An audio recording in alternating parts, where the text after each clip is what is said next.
As Israeli forces maintain their presence in southern Lebanon despite the expiration of the ceasefire agreement, tensions continue to escalate. Israeli Defense Minister Israel Katz has announced that the Israeli army will remain in the area it occupied in Lebanon indefinitely. Meanwhile, Israeli airstrikes have targeted civilian areas, prompting condemnation from the Lebanese government, which has called for an immediate halt to military strikes. This crisis raises critical questions. How will the situation unfold? How can Lebanon's new government assert its sovereignty in face of the Israeli aggression? And what role does the international community play in enforcing peace and stability in the region? Welcome to In Depth.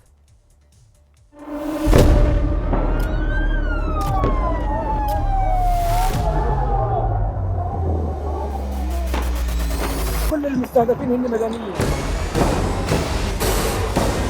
وضع شيء مرعب، شيء بخوف.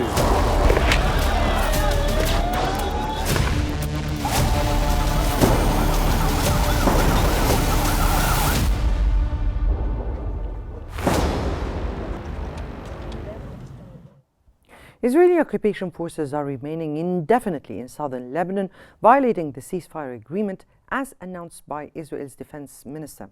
Tensions continue to rise as Israel escalates its aggression and unlawful military presence. Israel has declared that its forces will remain indefinitely in southern Lebanon, defying the November 27th ceasefire agreement, which called for a full Israeli withdrawal by February 18th, an extension from the original withdrawal deadline of January 26th. Israeli Defense Minister Israel Katz stated that the military will maintain positions in 5 strategic locations along the border, which Israel argues are essential for its security. This move has drawn condemnation from violating the truce brokered by the US and France. Meanwhile, Israel has intensified its airstrikes on Lebanon, including recent attacks on Hermel that killed 1 civilian and injured others. The Lebanese government has strongly condemned these violations, urging the implementation of the UN Security Council Resolution 1701. Lebanese President Joseph Aoun stressed that stability hinges on Israel's withdrawal from occupied territories. He affirmed Lebanon's military readiness to deploy along the border in coordination with UNIFIL peacekeepers to enforce the ceasefire. Aoun also underscored that Israel's continued presence constitutes a violation of the agreement. As tensions mount, the international community is closely watching to see whether the ceasefire will hold or if violence will escalate further.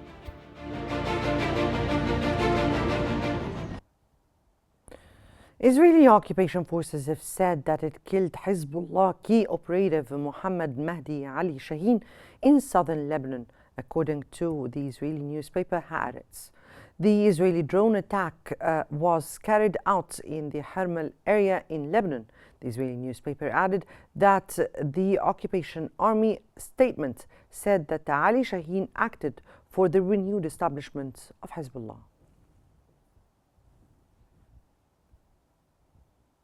2 people were killed in an Israeli airstrike targeting a small truck in the city of Hermel, northeastern Lebanon. The Israeli drone struck a small pickup truck on the outskirts of Hermel, resulting in the killing of 2 civilians. The attack marks another violation of the ceasefire agreement, coinciding with Israel's announcement that its forces will stay in areas occupied in southern Lebanon indefinitely after receiving the green light from the US. Since the ceasefire began, more than 80 people have been killed and others injured, while Israel continues to delay the withdrawal of its forces from the Lebanese territories.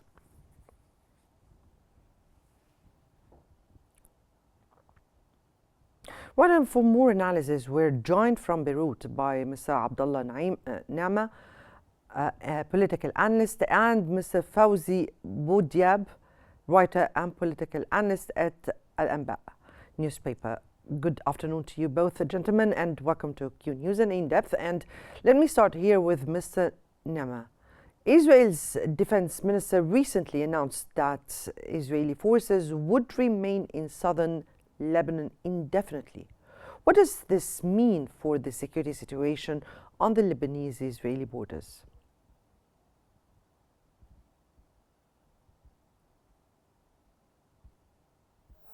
Good afternoon to you and all the Qnews workers. We know that Israel always do not commit to the Security Council resolutions as stipulated. Israel, of course, is now saying that Lebanon did not commit to the 1701 resolution as issued, and therefore Israel kept their military presence in 5 points indefinitely. Yesterday we've seen statements that they are staying in Lebanon with a US cover. Their excuse for this is that the Lebanese military did not seize or confiscate all the Hezbollah weapons and arms south of the Lithuanian River, as Hezbollah surrendered a lot of weapons, but not all of them. And the U.S. Congress in 48 hours will issued a resolution saying that the U.S. should not stop giving the Lebanese army resolution as long as they committed to the 1701 resolution, which is seizing the Hezbollah weapons and arms in 2 months. Israel considered its presence in these 5 points for not applying the 1701 resolution that is signed by Lebanon under US sponsorship. Now you're watching what is happening in Syria in terms of Jordan and Israel. And Israel will reach Damascus, and it's just a matter of time. What is happening in the region, especially also what is happening in the West Bank, I think all of this is something is being prepared by Israel and the US for the entire region. And I think they are already taking steps to apply this plan. We are waiting for the Arab Summit to be held this week. I think this scheme is for the entire region: Syria, Lebanon, Gaza, the West Bank. During the next few days, we will see what's going to happen, especially regarding the Iran point. Also, regarding the international community and their role, let me go here to Mr. Boudiab. And Israel's extension of its military presence violates Lebanon's sovereignty, definitely.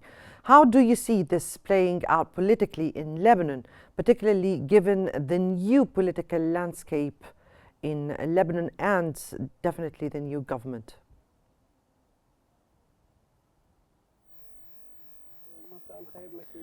Good afternoon to you and to the honorable guests and the viewers. In fact, all Lebanese, including Hezbollah, are working together under a unified state to face these aggressions and hostilities considered by the Lebanese as a new occupation, as Israel did not meet their end of the bargain regarding the ceasefire agreement signed in the 27th of January.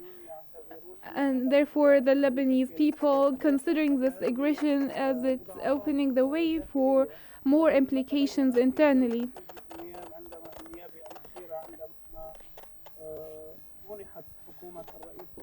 We have seen the new government obtaining the confidence تبين بأن الجميع موافق على المسار الدبلوماسي وعلى الاتجاه نحو حل هذا الأمر الدبلوماسية. وتلعب وزارة الخارجية الفرنسية دور بارز في هذا الأمر باعتبارها أحد أعضاء اللجنة الموكلة لمتابعة هذا الأمر. طبعا إسرائيل لديها الكثير من الأوقاع في لبنان وفي سوريا وفي فلسطين وفي جميع أنحاء المنطقة. وفي ظل هذا الغطاء الأمريكي لها مع وجود حكومة بايدن. كما قال زميلي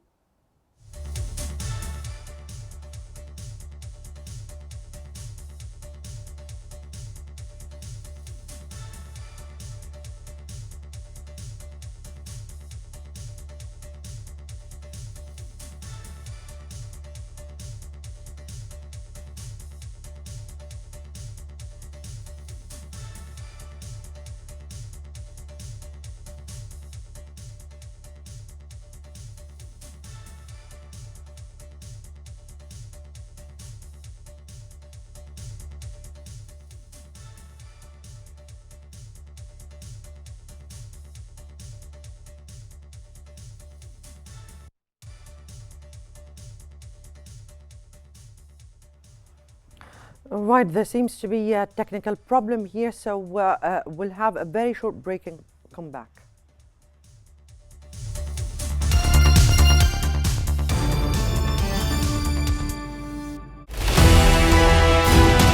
In a world of continuous change, events are unfolding faster than ever. Qnews cuts through the noise, bringing you objective, in-depth reporting on everything from politics and economy to culture and sports. Stay informed, stay empowered, stay with Q News.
Your nomination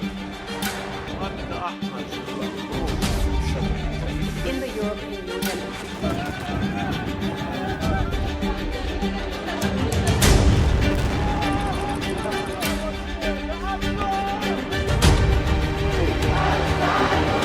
Those against?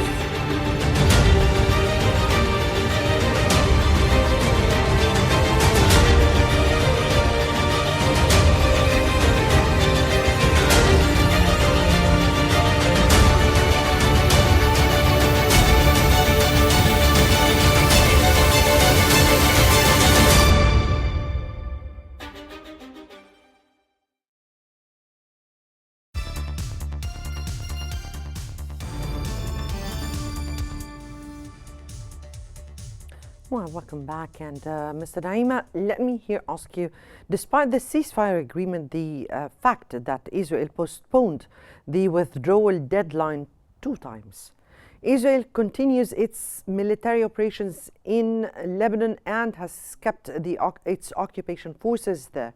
Now, how does this undermine the terms of the truce?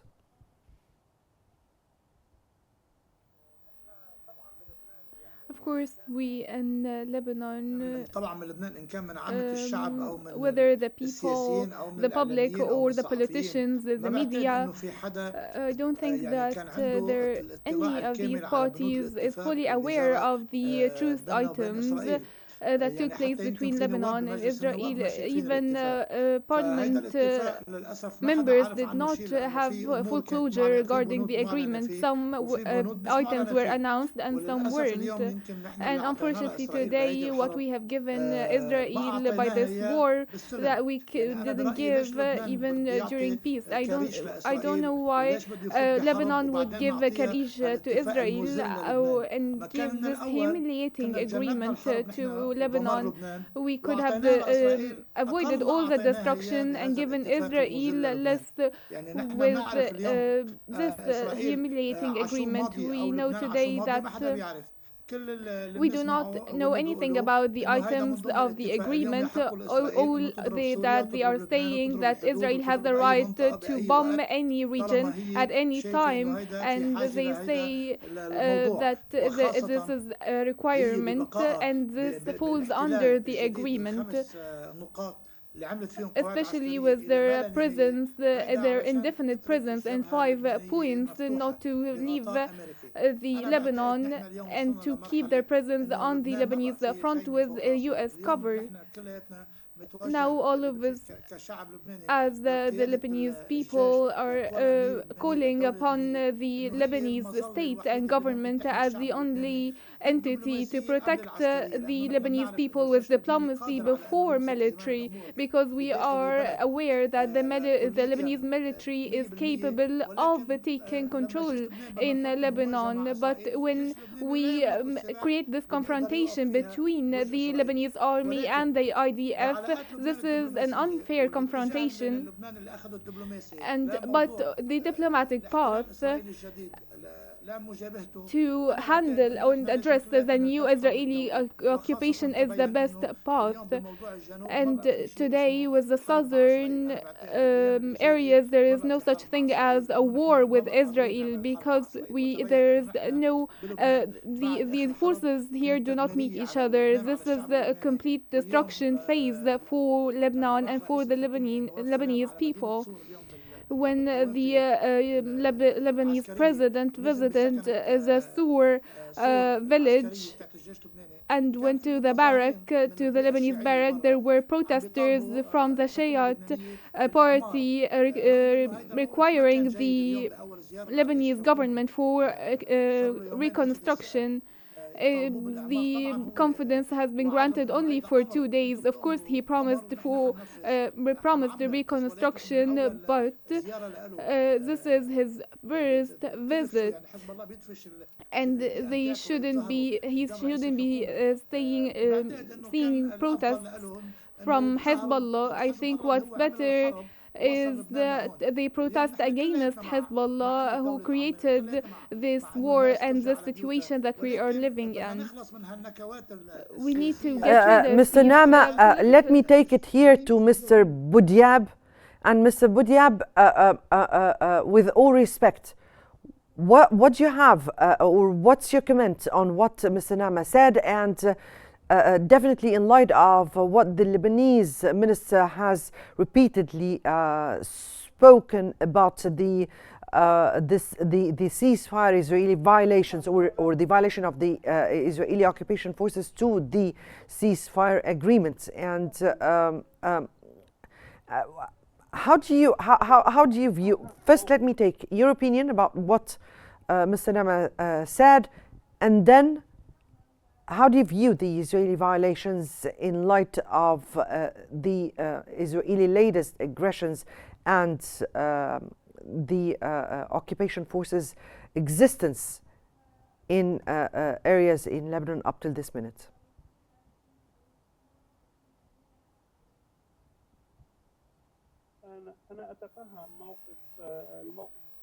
I understand the political and background that Mr. Nama speaks with. I disagree, actually, because those citizens who were affected by the Israeli hostilities have the right to call upon their government for reconstruction.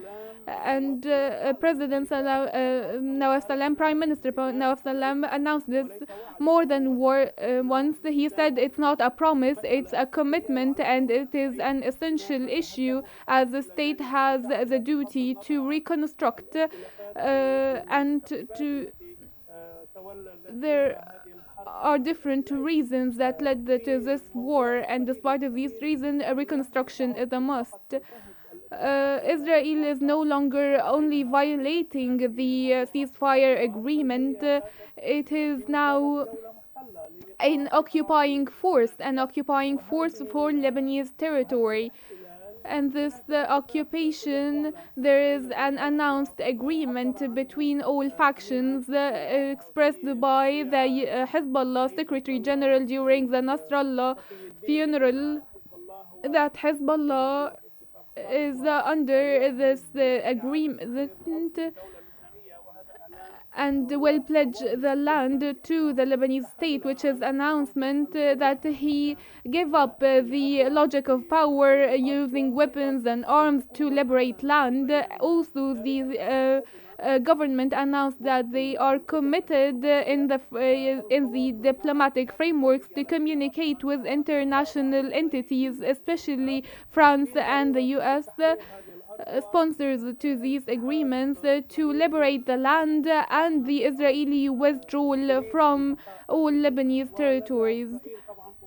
Also, the president and the prime minister have aspirations from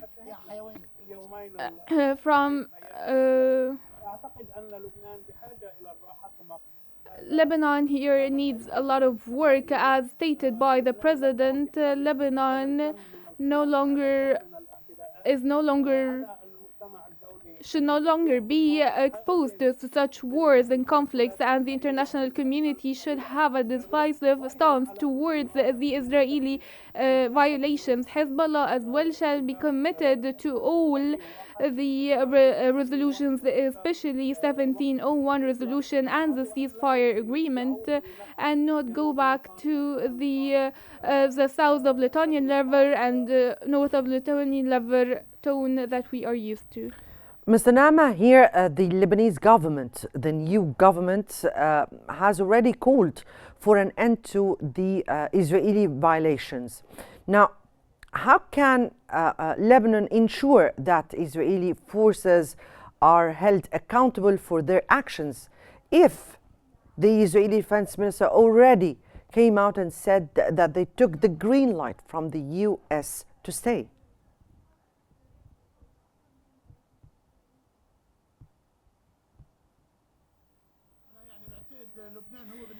In my opinion, Lebanon, for the ceasefire agreement and the application of it, the only guarantor is the United States of America. And in my opinion, diplomacy is the only solution for Lebanon. And Lebanon also has no other way except to apply the 1701 resolution. We are also aware that Israel should commit to their end of the bargain, but they are not used to committing to their agreements. They also commit the violations one way or another. In my opinion, Lebanon today, after signing the ceasefire agreement and the 1701 resolution and electing a new president, again granting the confidence to a new government, I think the international community will support Lebanon to overcome the crisis and will help Lebanon to overcome the Israeli crisis. We know that France is providing all defense means to Lebanon, especially in the southern Lebanon case. France is talking about the Israeli withdrawal on a daily basis now. I think that Israel will not withdraw from these 5 points before Lebanon commits fully to the 1701 resolution, as requested also by the United States of America. And in 48 hours there will be a actually, resolution. Mr. Naima, the US according to the Israeli defense minister, said or gave a green light to Israel to stay. Let me get here to Mr. Boudiab. And what role do the international powers should play, especially the US and France, to ensure that Israel respects the ceasefire agreement with Lebanon and ensure the acting of Resolution 1701, given the latest statements by the Israeli defense minister?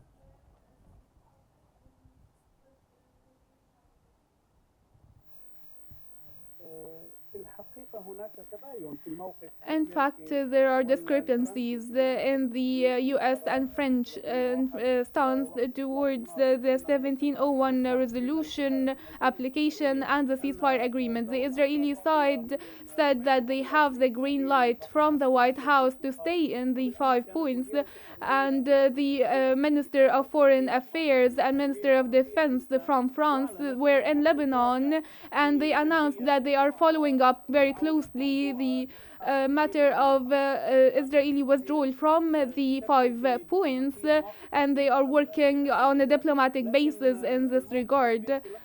But the US stance is not very clear, especially except in one case, which is the withdrawal on the 18th of February. Israel and the US gave the green light for Israel to stay in the 5 points for a temporary surveillance for the Israeli displaced to go back to the neighboring villages to Lebanon. This is not an assurance for us to be comfortable with the French or the US stance. I think that the Arab Summit outcomes to be held in Cairo this week will be very influential, because there are common Arab stance to be announced regarding the Palestinian cause, and it is very interrelated to the southern Lebanon issue as well. It is all connected: the West Bank, the Gaza, and southern Lebanon, and the US President Donald Trump stance for displacing Palestinians from Gaza and West Bank. We are waiting for the outcomes of the summit. Indeed. But we are not assured by Israel or the US stance. We have been in this conflict since 1967 and since 1948, when the Israelis were displaced, when the Palestinians were displaced to Lebanon. And I think that after 1982, when Israel attacked Lebanon and reached Beirut, I think today we will see that scene again unless Israel commits to the ceasefire agreement. Then remains to be seen.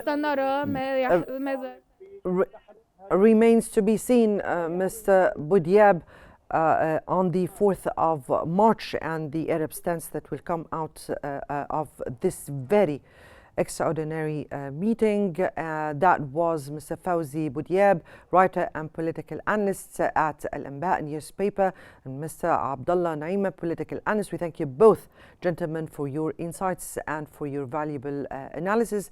I guess this brings us to the end of today's episode of In Depth. Many thanks for watching, and stay tuned for more updates on Qnews.